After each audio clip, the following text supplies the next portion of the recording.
The point is, this is better for daily driving, and it's pretty immediately apparent. More 4xe content seems to be the wave on my channel right now. We are sitting in a 2022 Jeep Wrangler Sahara 4xe, and as many of you know, and some of you may not know, I have a Rubicon 4xe.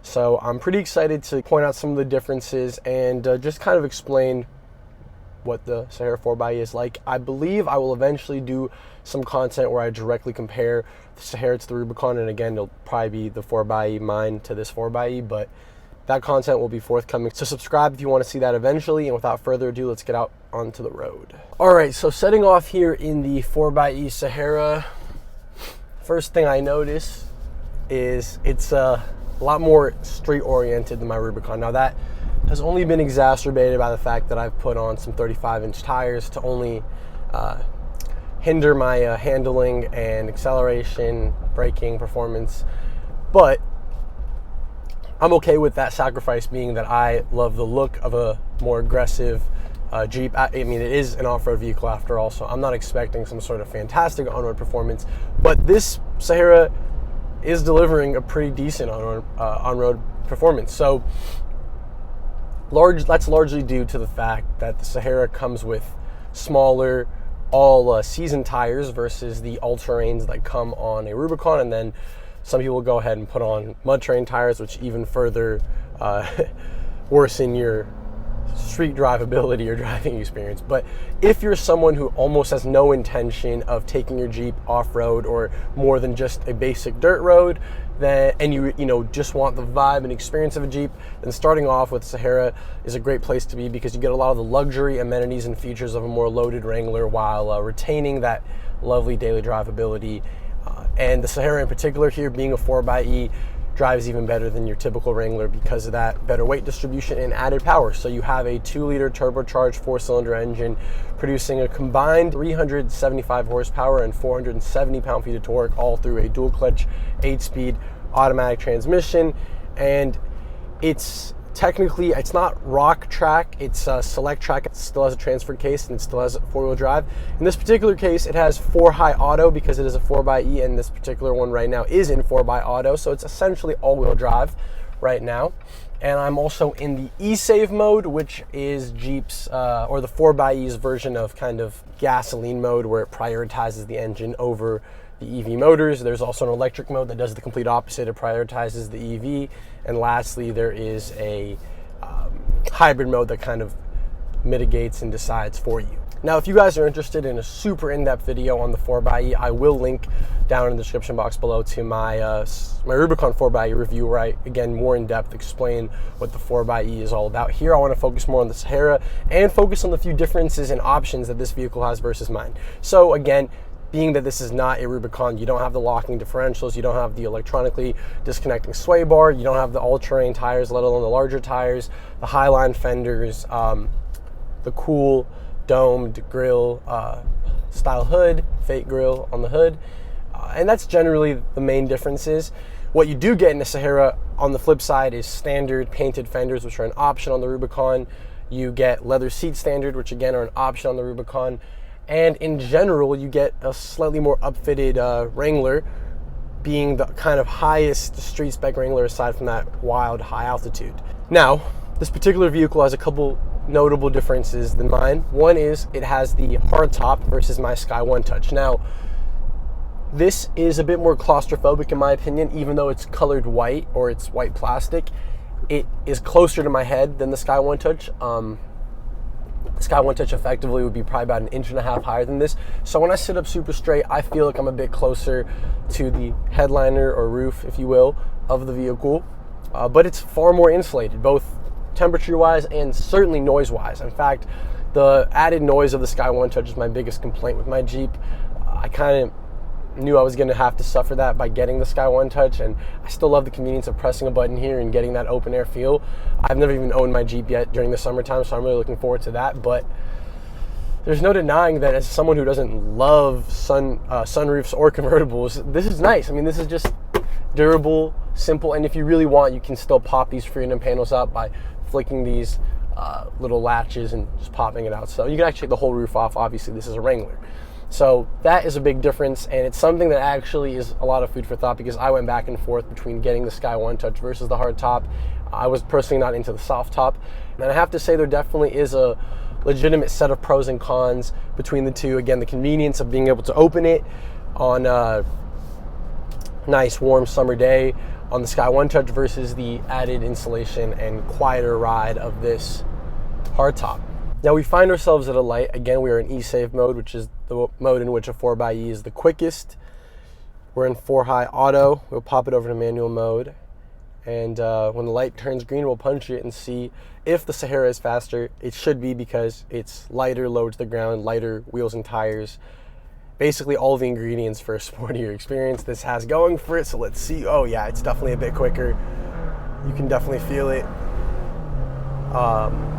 Yeah, this is pretty quick. Now I don't want to floor it all the way, because this particular Sahara doesn't even have 200 miles on it yet, so I didn't actually floor it there, but I went about 75% throttle. Yeah, this thing is definitely no slouch, and what I really like about the Sahara is when you are daily driving it, it feels at this point very similar to any ordinary SUV. It feels very similar to a G-Wagon, which is driving by me right now.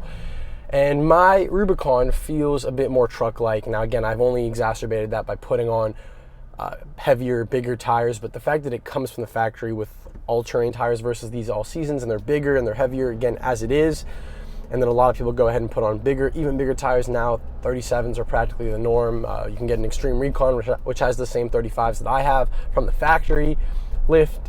You know, the higher up you go, the worse your center of gravity becomes. So these things are all real. You get more of a nosedive on braking, and more of kind of that nose going up on acceleration than you do in this.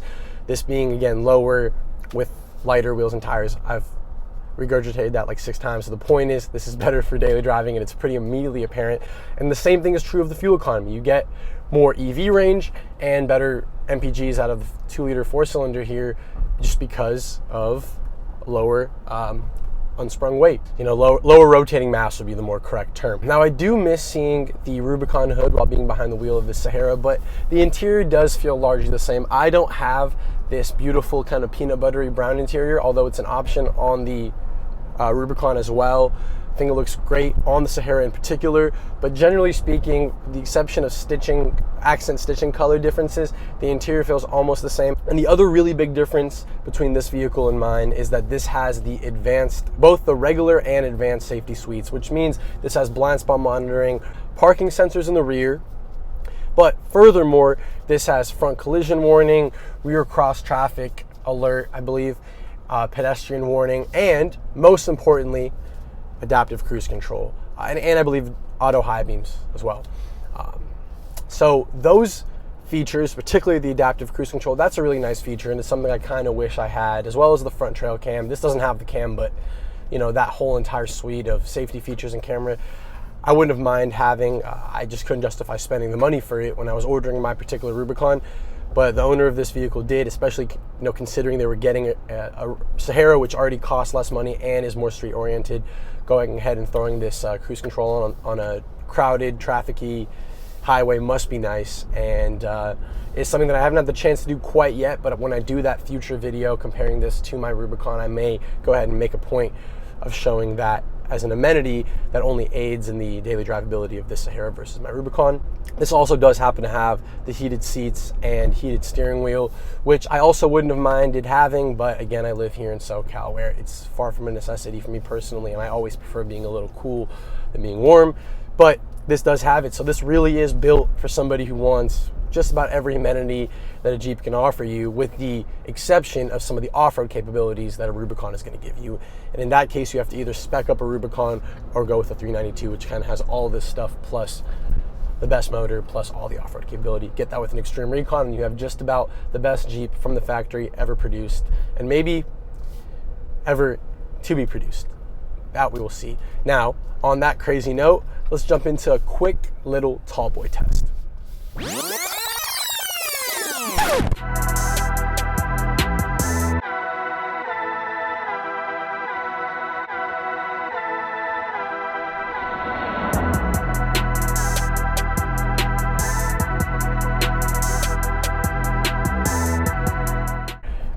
All in all, though, I don't mind driving a Sahara around, especially once again on the streets.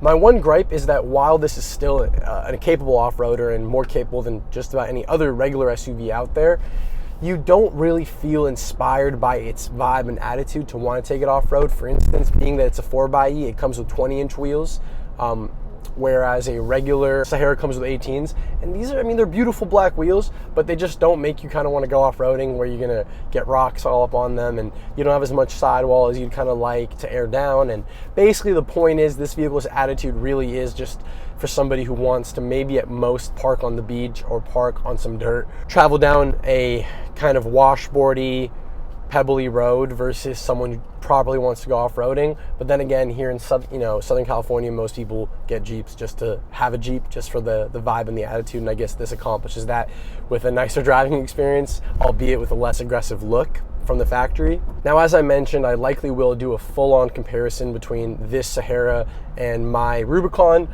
and I just really think the JL platform is a fantastic platform, the best Wranglers for sure, and I kind of think the 4xEs are destined to be, or at least electrified Jeeps are destined to be the future for better or for worse. I know I personally got one because the lease deals were just too good to overlook in these crazy times, and I believe the owner of this vehicle did the exact same thing. But the reality is, getting behind the wheel of one of these, you do kind of fall in love with the utilitarian aspect and ultimate capability, because you don't have to worry about a lot of things you have to worry about in your normal vehicles, even your Camrys, even your BMW 3 Series, even your Jettas, even your small SUVs, to be frank. You don't have to worry about any of that stuff in here because it truly is more like a truck. It is rugged. It is capable of a lot of, I'm kind of at a loss for words, but basically it's capable of doing just about anything you throw at it, even in Sahara form. Oh, and it's pretty cool looking too. It gets a lot of like thumbs up and smiles, which is always a nice thing within the car community, to feel like you're part of a subset of vehicles. It's definitely true with Porsche, but even here with Jeep, when you see other Jeep owners, there's always a sense of pride. You want to throw them a peace sign, that's the Jeep wave, and just parking next to other Wranglers, whether it's a JK, a TJ, what's the other one called? Even older one, I can't remember the name right now, with the square headlights. But the point is that all just adds to the, or enhances the experience of owning one of these. So if you guys have enjoyed this video, please consider subscribing. New videos are dropping every single week on Fridays. Comment down below, let me know what you guys want to see. I'll do my best to make it happen. As always, this is Rio. Peace out.